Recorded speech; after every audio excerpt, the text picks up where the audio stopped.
नमस्कार दोस्तों, वर्तमान समय में कलयुग चल रहा है। विष्णु पुराण के अनुसार इस युग में पाप इतना बढ़ जाता है कि सृष्टि का संतुलन ही बिगड़ जाएगा।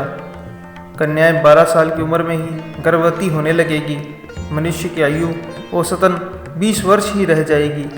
इसके बावजूद ऋषि वेदव्यास जी ने इस युग को अन्य युगों से बढ़िया बताया है।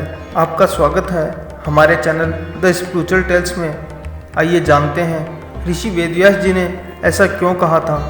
ऋषि वेदव्यास जी ने वेदों का वाचन किया और भगवान गणेश जी ने उनके अनुग्रह पर ही उनके वचनों को लिखित रूप में प्रस्तुत किया। वेदव्यास जी को ही वेदों का रचनाकार माना जाता है।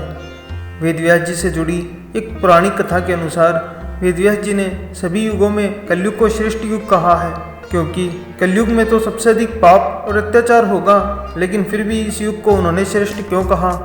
विष्णु पुराण में वर्णित एक पौराणिक कथा के अनुसार मुनिजनों और ऋषियों के साथ चर्चा करते हुए वेदव्यास जी कहते हैं, हे मुनिजनों, सभी युगों में कलयुग ही सबसे श्रेष्ठ युग है, क्योंकि 10 वर्ष में जितना तप करके कोई मनुष्य सतयुग में पुण्य प्राप्त करता है, त्रेता युग में वही पुण्य 1 साल के तप द्वारा प्राप्त किया जा सकता है।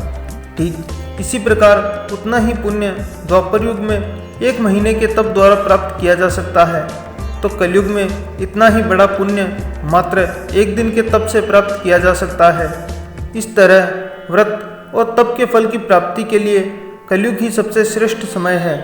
इतना ही नहीं, वेदव्यास जी ने यह भी कहा कि कलयुग में केवल भगवान का नाम जपने मात्र से मनुष्य को मोक्ष की प्राप्ति हो जाएगी। इसीलिए कलयुग अन्य युगों में श्रेष्ठ है। आशा करते हैं आपको यह जानकारी पसंद आई होगी। धन्यवाद।